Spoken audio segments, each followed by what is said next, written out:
Kipling Hall's last owner was the remarkable Miss Bridget Talbot, who tried so hard to make sure that the house survived. She kept an incredible record throughout her life in cuttings, articles, scrapbooks, about 30 scrapbooks full of all of her doings, her photographs, visits to family and friends, and it's the most wonderful record. Bridget was born in Little Gadsden House in Little Gadsden Village near Berkhamsted in Hertfordshire. Her father was Alfred Talbot, who was the youngest son of the 18th Earl of Shrewsbury, and her mother was Emily de Grey, who was the eldest daughter of Lord Walsingham. Alfred's brother Walter married Emily's sister Beatrice, so the families were doubly related and very close. Emily took lots of photographs of the children as they grew up, and it's very clear that the children were both seen and heard within their family circle.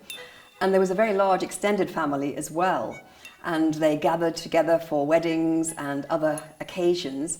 This one here is her Aunt Odine de Grey's wedding in 1896, and all the family gathered together. Bridget is seen with a very large hat towards the middle back. And the children also went with their parents to visit the houses of family and friends all around the country.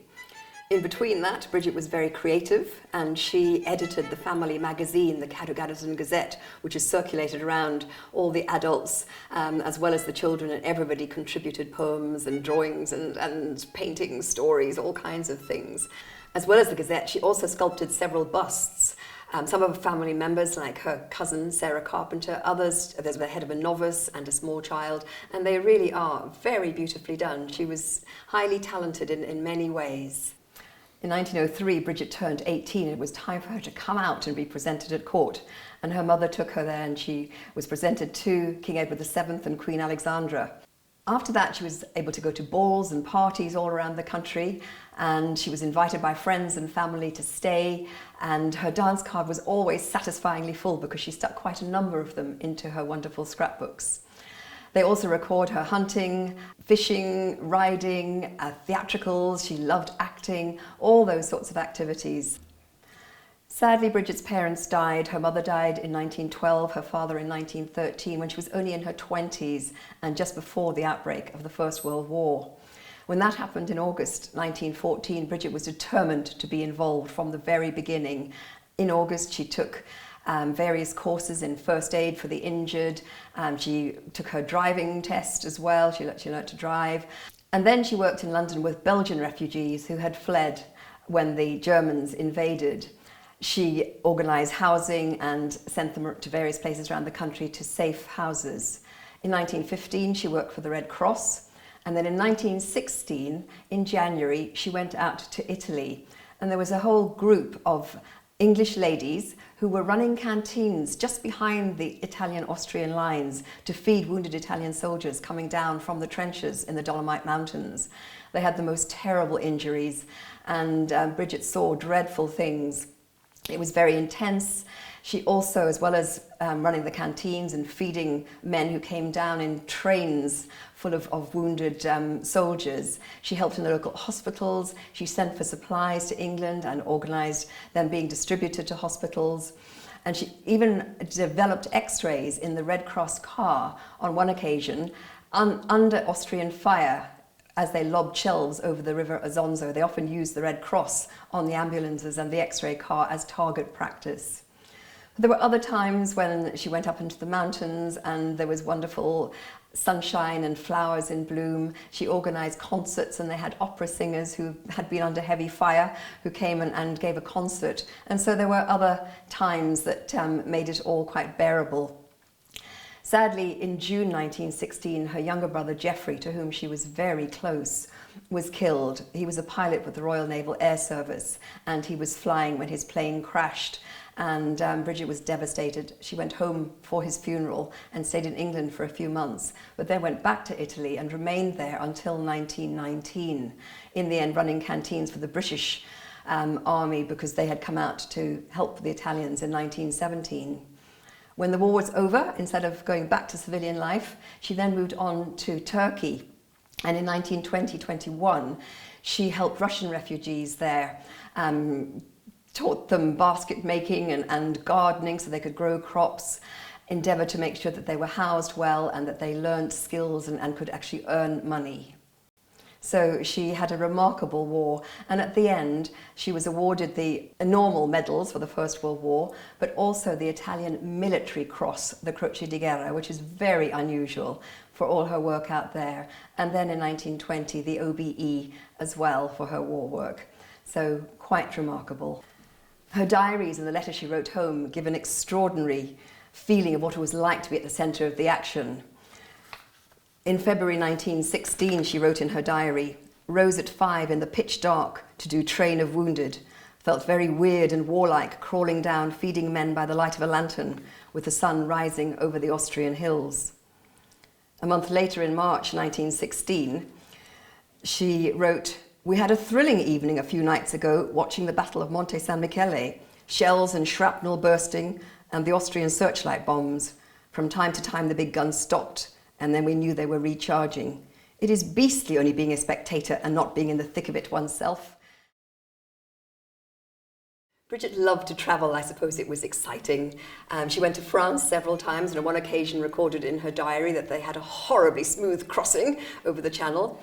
She also went to Italy, and then she went to India in 1914 with her Aunt Margaret Talbot, because both Humphrey and Geoffrey were working for the East India Company out there. Other places she went to were Albania, and also across to South Africa, to America. But one of her very exciting trips was on a very fast sailing ship, because she wanted to see what life was like before the mast for the sailors. It was the Pamir, a very tall masted ship, and it used to travel from Australia to Finland.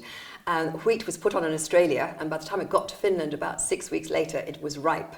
Bridget joined it in the Isle of Wight and travelled on to Finland and talked about how exciting it was, and she'd been painting the masts, and it was very smooth mostly, but she'd never missed a meal even when it was rough. So she really enjoyed that. Bridget and her cousin Sarah Carpenter shared a concern about Kipling Hall and making sure that it survived. Sarah inherited it from her father, Walter, when he died in 1904. And when she married in 1907, she moved away to Lincolnshire. The hall was rented out to tenants and used in various ways. Bridget tried a lot of things, and one of her ideas was to use it as a guest house and conference centre. I don't know whether that ever took off, because of course a lot of historic houses are conference centres now. In 1937, she bought Kipling and the gardens around the house and some of the outbuildings from her cousin, because she was very concerned that it was the only way that it could go on. When the Second World War began in 1939, Bridget hoped that Kipling would be requisitioned and therefore looked after. She put up notices asking that people billeted here would be very careful of the old house, and especially with cigarette ends and things, because it would burn very rapidly. The first soldiers to use it, in fact, came in June 1940, and they were from the 1st Battalion of the East Lancashire Regiment. They had been rescued, among the very last troops to be rescued from the beaches at Dunkirk, and they were put in trains and sent to various safe places. And the East Lancashire Regiment was sent here to Kipling to recuperate. And she says in one of the pieces that she wrote that with some gardening, swimming in the River Swale, and sleeping, the men recovered their shattered nerves. The piece of Kipling must have been remarkable after the beaches of Dunkirk. The RAF requisitioned Kipling in 1942, and they turned the hall into flats for the officers, while the men lived in outbuildings and in accommodation huts around the grounds. Kipling was used as a maintenance unit, and there were bomb dumps in the woods and ammunition stored on one occasion in the cellar, which made Bridget very cross because it could have gone up like a rocket. But the ammunition and bombs were used for the 4 local airfields, the one at Middleton St George, which is now Durham Tees Valley Airport, at Croft, and also at Catterick and Scorton. And they were sent out from here as the aircraft were due to fly out. In August 1944, at the height of the big bombing raids, there were over 200 men living and working at Kipling, and that month they handled over 13,000 tons of munitions. The house was not cared for as well as it might have been, although there are letters from the RAF saying that they've mended the water supply, and I think they did their best. But Bridget said that a lot of damage was done, and she was very cross about this. She put a note in one of her scrapbooks and says that the damage ran into thousands of pounds. And the note says, "Stoves smashed, rooms broken into, furniture smashed, taps left on, roofs not mended, lakes silted up, water supply broken. She petitioned Downing Street for compensation for years, but received very little in the end. Miss Talbot's other great concern during the war was for the Merchant Navy and Royal Navy men, because so many had lost their lives during the First World War, and she thought that life jackets should have a torch or light of some sort, so that when ships were hit and the men were thrown overboard, they could at least be seen and hopefully rescued. She bombarded both the Navy and Parliament about this, and when nothing happened, she took it into her own hands and invented a prototype, a battery-operated light which could attach to life jackets or life belts and could be seen for over a mile away, and I think it had a life of about 48 hours. And by 1941, these had actually been given to all the men in the Merchant Navy, the Royal Navy and the Air Force. So Bridget's campaign succeeded. She really was remarkable. All through her life, Bridget campaigned for all sorts of causes, and they're in her scrapbooks. Everything from better pay for nurses to stopping so much speeding on the roads and so many people being killed, stopping ribbon development along villages, historic houses which were being destroyed. Another campaign was for blinded personnel after the war, and St Dunstan's was set up, and Bridget used to have a camp every year for men from St Dunstan's and take them out sailing and give them a really good time, and there are lovely letters in her scrapbooks thanking her for looking after them so well.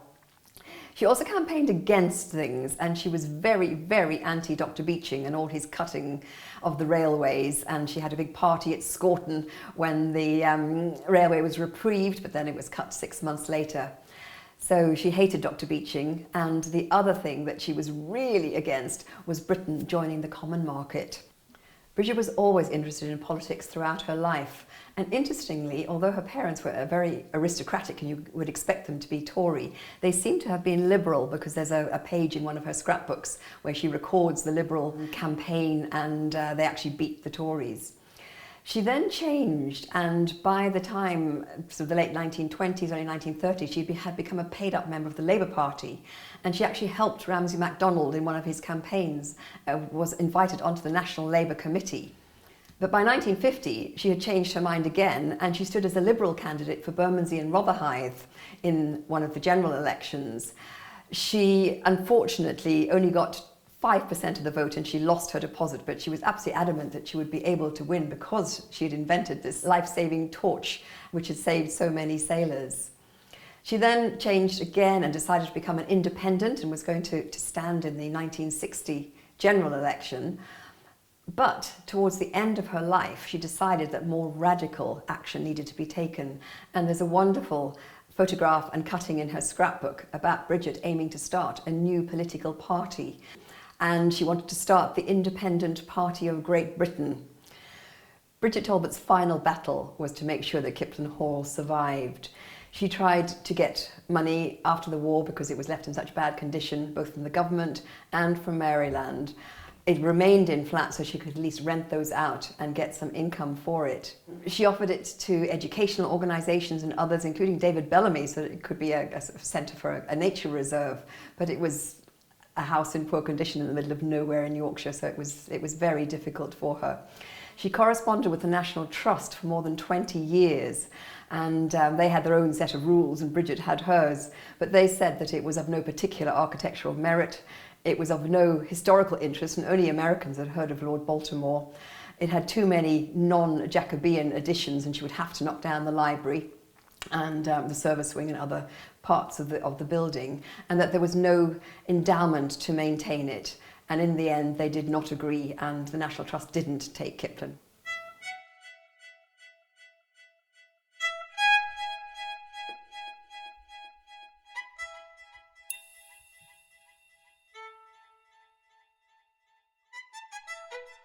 In 1953, Bridget wrote a pageant or a masque called Farewell Kipling. It was all about the history of the hall and the Lords Baltimore going out to found Maryland, and there were some tourists there, and they saw men from the Ministry of Works starting to knock it down. And in fact, what happened was that Bridget decided that she would knock it down, and she wrote to the newspapers saying it was going to be demolished. But the day before she was due to phone the demolition company, She was in London and walked out on a pedestrian crossing, and a taxi knocked her down and she broke her leg and ended up in a nursing home, and she never made the phone call. So Bridget was knocked down, but Kipling wasn't, and it was really about as serendipitous as that. In 1968, 3 years before she died, Bridget set up a private charitable trust to take on Kipling and the estate, and it remains a charity today. We have so much to be thankful to Bridget for. She really did save Kipling, and I'm sure she will be delighted that it's now a very well-loved visitor attraction. Local people still remember Bridget in her old age, when she rather enjoyed being eccentric, and they love telling stories, particularly about her little car, her Austin Ruby. And there are stories that she used to paint it by hand whenever the spirit moved her. Sometimes it was white, sometimes blue, sometimes yellow, and sometimes a mixture when she decided that she had to go shopping. She drove into Northallerton and pulled up, but forgot to put the handbrake on. The car rolled down into the high street. She would hoot at the bank, and the bank manager would come out and do her banking for her and send the boy down to get the meat from the butchers and what have you. There are so many stories about Bridget's life. She lived for such a long time. She did so much. She loved children, she loved animals. She was full of fighting spirit, but with a great sense of fun. She really was such a remarkable woman. Bridget died here at Kipling Hall in November 1971, but her legacy most certainly lives on.